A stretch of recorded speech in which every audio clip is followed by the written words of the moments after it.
Hi everybody, welcome back to my channel.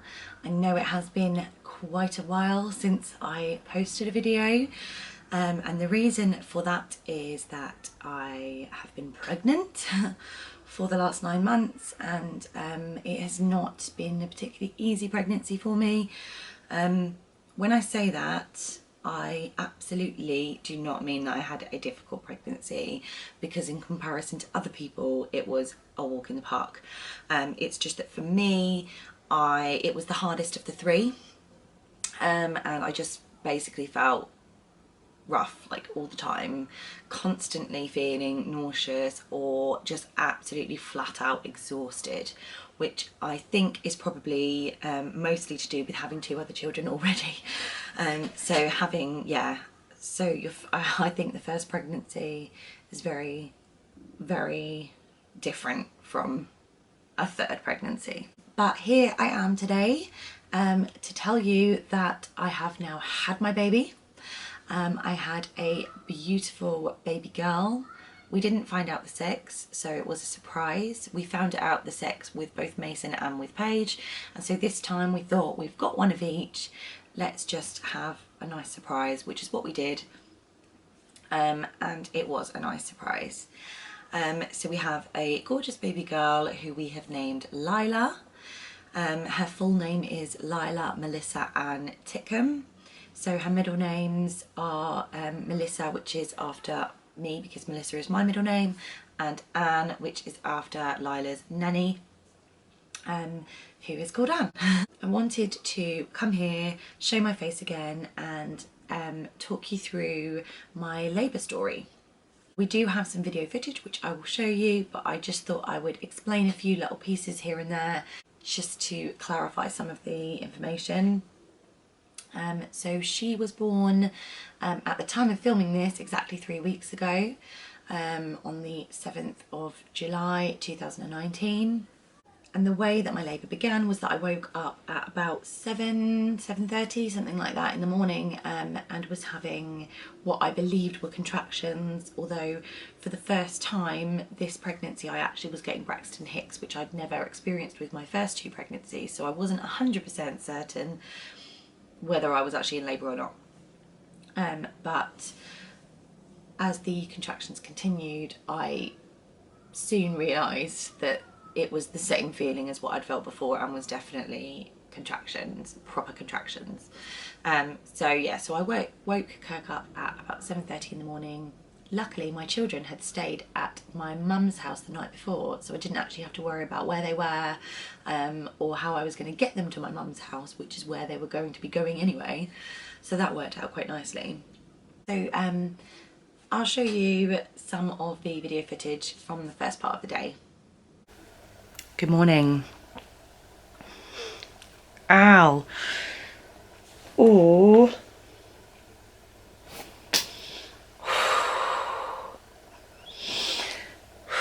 Hi, sorry about that. That was rather a strong contraction. So it is the 7th of July 2019 and it is a Sunday morning, and I've woken up this morning. I had 3 quite strong contractions that woke me from my sleep this morning, which was very reminiscent of what happened with Mason when I went into labour with him. And since then I've been contracting every sort of between 3 and 5 minutes, I think. So quite frequently, and some of them are getting pretty intense. I mean, I say intense, I know what's got to happen for the rest of the day, so in comparison, not really. But some of them are getting quite strong.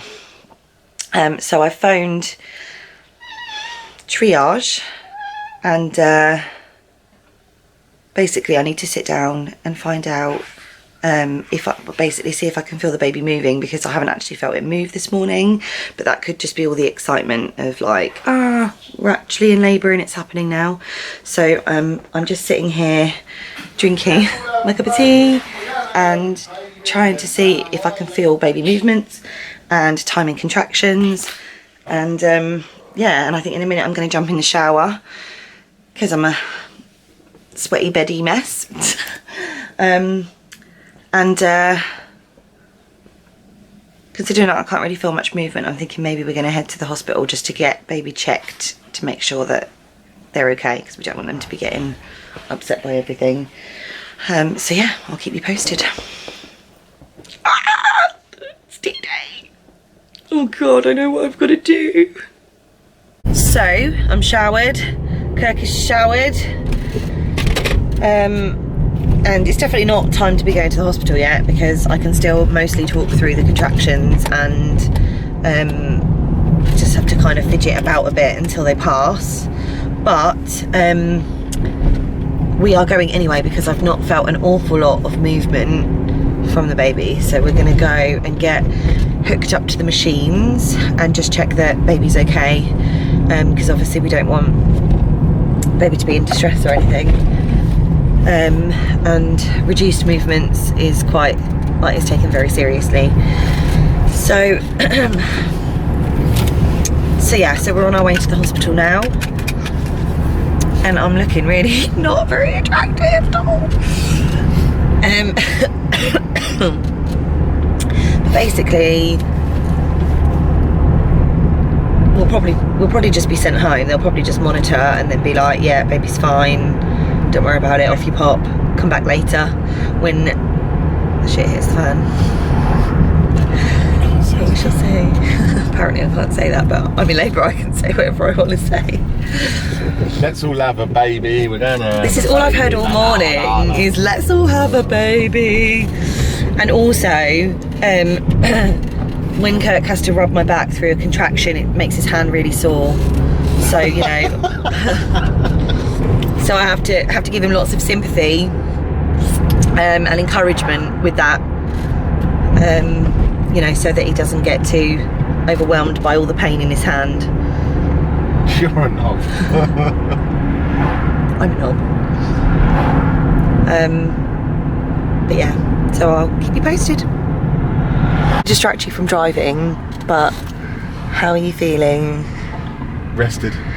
Rested? You've barely had any sleep. I know.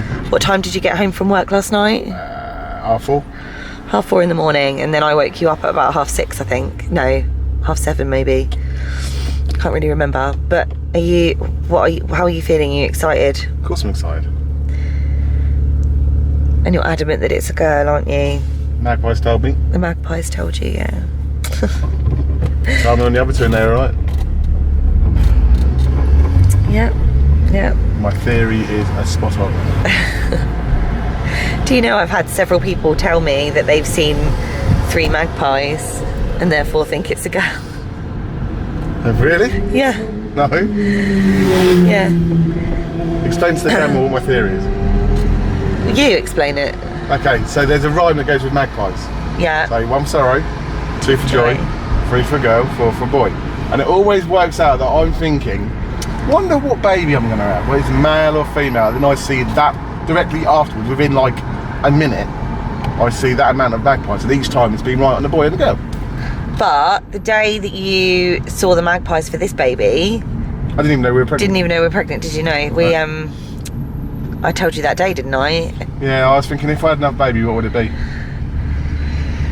And they told you girl, and then you came home and I told you I was pregnant. Oh, excuse me yawning. Clearly all this labour is quite boring. So yeah, so the magpies have told him it's girl, which means that I have been calling it a boy all the way through, because just got to be, you know, the opposite. Plus, if it is a boy, I don't want it to feel like we were waiting for a girl. Oh, do you know what? I've got movement now. It's just typical, isn't it? Let's go.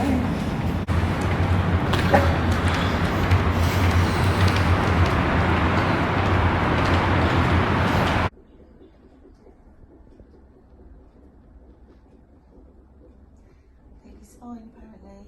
There's movement. And I've felt a bit more movement now as well, so it's just typical, I think. As soon as you strap them up to the machines, they start moving around. So I'll sit like this for about 20 minutes and then we'll probably be sent home to just see what happens, I suppose. What are you looking at? Looking for a clock. Oh, there it is. slowed down, so I was getting them like every 3 or 4 minutes. And now it seems to be a lot longer between them, and I'm really hoping that they're not just going to disappear. Because I don't want to have to start again.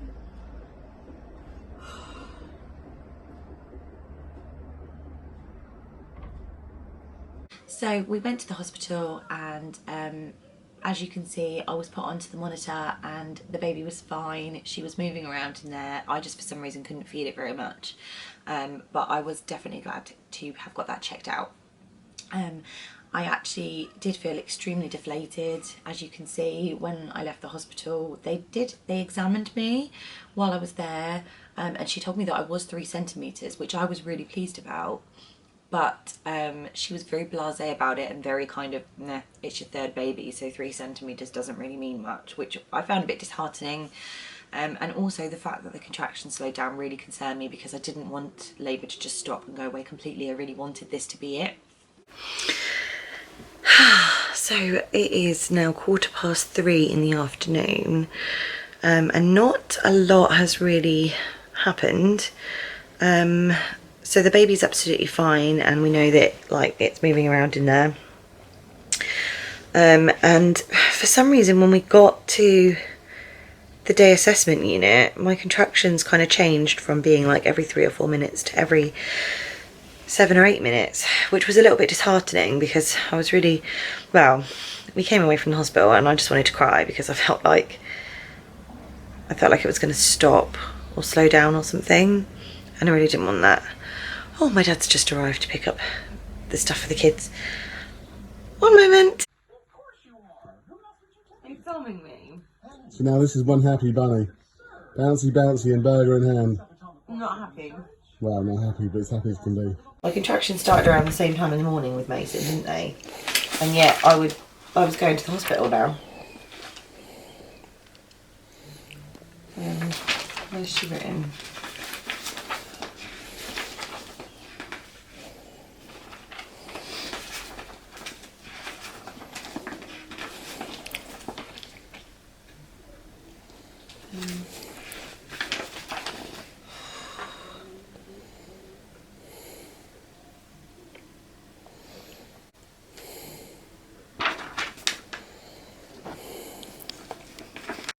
My contractions didn't get any closer together. They stayed 7 or 8 minutes apart for the duration of the day. However, they did get stronger, and I did really believe that they were actually doing something, that they were productive contractions, but just couldn't quite figure out why they weren't getting any closer together. So I did phone triage in the end, and I basically told them that they were getting stronger but they weren't getting closer together. She also heard me have a contraction on the phone, which I had to breathe through. And she said to me, I can hear that you need to breathe through that contraction. I'm happy for you to come in because it is your 3rd baby, and we'll have a little look at the situation and see if these contractions are actually doing anything. And funnily enough, as soon as she said that, I stood up to get my shoes on and go and get in the car, and suddenly the contractions started to come quicker, and it was sort of every 2.5 to 3 minutes at that point. So we got in the car, we went to the hospital, and I was 4 centimetres when we got to the hospital, which I found absolutely crazy, because that meant that in the whole day I'd only gone like 1 centimetre, which was a bit frustrating. But little did I know, the other 6 centimetres were going to happen quite quickly. I did just see a wheelchair go in the corner on its own. It's a bit weird. Oh. Like it was pulled by something, or I've just seen freaky. Yes. You had this one last time? Yeah, we had this one last time. Yep. They probably all look the same curve. No.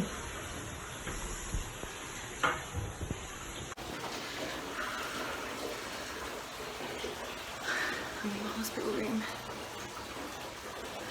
Is my pool being filled? 4 centimetres now. And oh my goodness, I forgot how bad this is. And I just burst into tears when we got here, because I just forgot how intense it gets.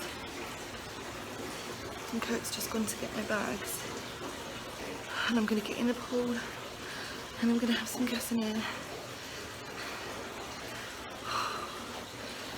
And get this baby out of me. So once I got in the pool at 4 centimetres, things did notch up quite quickly, and I could definitely feel that there was a real change to the contractions. I could hear the midwives sort of saying things between themselves, because I had a midwife and a trainee, a student midwife. And I could hear them sort of saying things between themselves, which sort of gave me this inkling that things were definitely stepping up a little bit. And then, you know, having done it before, I kind of knew the sensations of, okay, this is like that pushy feeling. This is I'm ready to have my baby now. And I have to say though, with my first 2 children, I didn't, like, pushing was the easy part. It was kind of the part where your body, like my body just took over and I just did what I needed to do, and I couldn't feel that much. And when people used to talk about the ring of fire and stuff, I was like, I never really experienced a massive ring of fire sensation or anything other than just that pushing sensation. But this time was really different, and I feel like the entire time I was pushing, which was 3 minutes, I could just feel everything. I could feel her head coming down like a boulder, and it was just a completely different sensation from with my other births, like just so much more vivid and intense. And I felt the ring of fire. I really felt the ring of fire. For the first time, I really know what people are talking about with that now. Which is just weird, because I have had 3 births that have all been vaginal births, all laboured in water, only gas and air. So I'm not really sure why it felt so different this time, but it did. And I guess that just goes to show that every labour is completely different. I was in the water for 1 hour and 55 minutes, and I was then pushing for 3 minutes, and then Lila was here. So in 1 hour and 58 minutes, I went from 4 centimetres to a baby in my arms. And then that was at 8:25 in the evening. And then I was home before midnight. I pretty much had a cup of tea, had a shower, was given information from the midwife, and then went home. And I was in my own bed for the first night, so that I could basically not sleep and lay there watching her all night, which is what I always do on the first night. We can't even take care of a cool down. Smile, babe. Tell her about it. And then water temperature, we need to keep an eye on water temperature. I don't know, it's thermometer essentially. There's one. Over there? Yeah, it's down here. Oh, brilliant.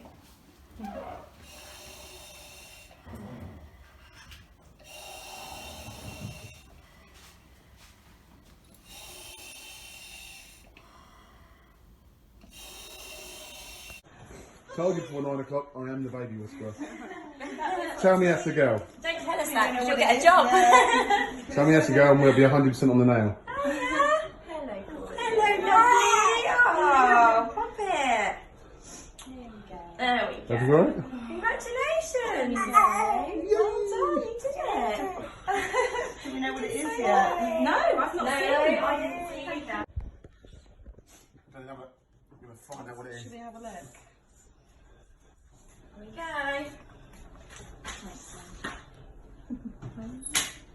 I am the baby whisperer.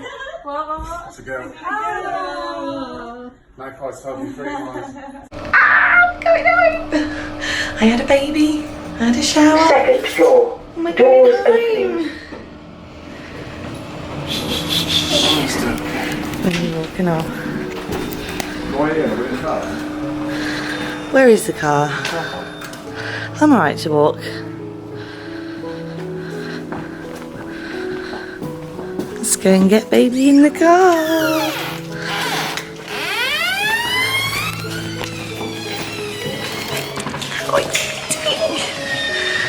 can't believe that we came in, popped out a baby, and now we're going home. I literally feel like Superwoman right now. I feel so good.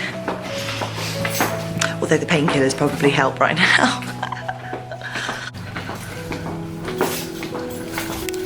Welcome to the world, baby Lila. It is marvellous to have you here finally after what felt like a really long and hard pregnancy. I'm so glad to finally have my baby, and she has just completely slotted in to our family life.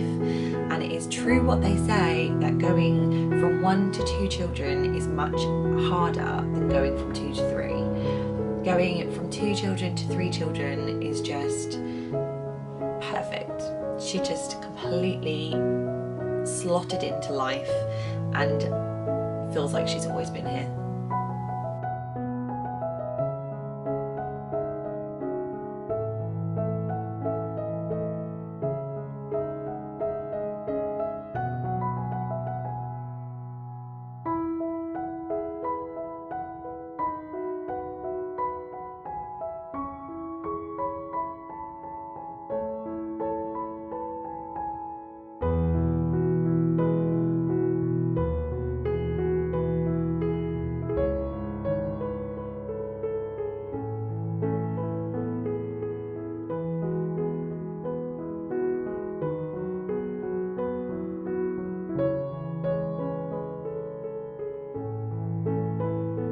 Lila was born in the Sit same next to Paigey. place. Lila was born in the same room. Paige, are you going to give her a kissy? Good girl. Oh, that's all right, that's all right.